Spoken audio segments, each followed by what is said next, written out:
नमस्कार, मी कीर्ती गायकवाड। स्वागत आहे आपलं आय न्यूज 28 मध्ये।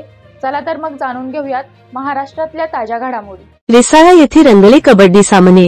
नागपूर जिल्ह्यातील सावनेर तालुक्यातील रिसाळा येथे रात्रकालीन कबड्डी स्पर्धेत 52 किलो वजन गटांमध्ये जय बजरंग क्रीडा मंडळ परसोडी यांनी प्रथम बक्षीस पटकावले, तर जय बजरंग क्रीडा मंडळ खोबाळा यांनी द्वितीय, तर जय दुर्गा क्रीडा मंडळ चारगाव यांनी तिसरे बक्षीस पटकावले आहे।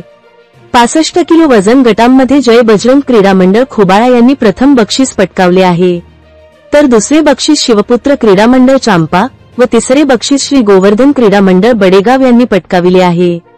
या स्पर्धेचे उद्घाटन प्रवीण लेले, राजेश आदमणे, विशाल नाईंदेकर, संजय कोरचे, संजय शेंद्रे यांनी केले, तर प्रमुख अतिथी म्हणून सरपंच अश्विनी यादव ठाकरे, रोहित शाहू, राजू देशमुख, उपसरपंच विजय कोरचे, सुनंदा शेंडे, शारदा शेंडे, कपिल खुबाळकर, कृणाल वानखेडे, भारती गोळसे, सुजाता गजभिये, संदीप वाडकर, ग्रामसेवक अंकित डांगे प्रामुख्याने उपस्थित होते। बक्षीस वितरण समारंभ माजी सरपंच यादव ठाकरे, सहाय्यक पोलीस निरीक्षक संजय कोरचे यांच्या हस्ते करण्यात आले।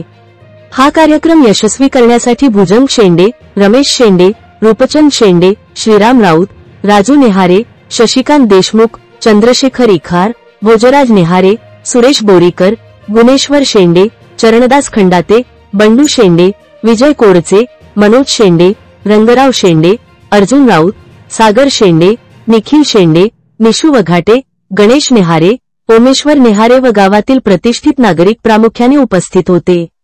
सावनेर तालुका प्रतिनिधी पुरुषोत्तम नागपूरकरची रिपोर्ट।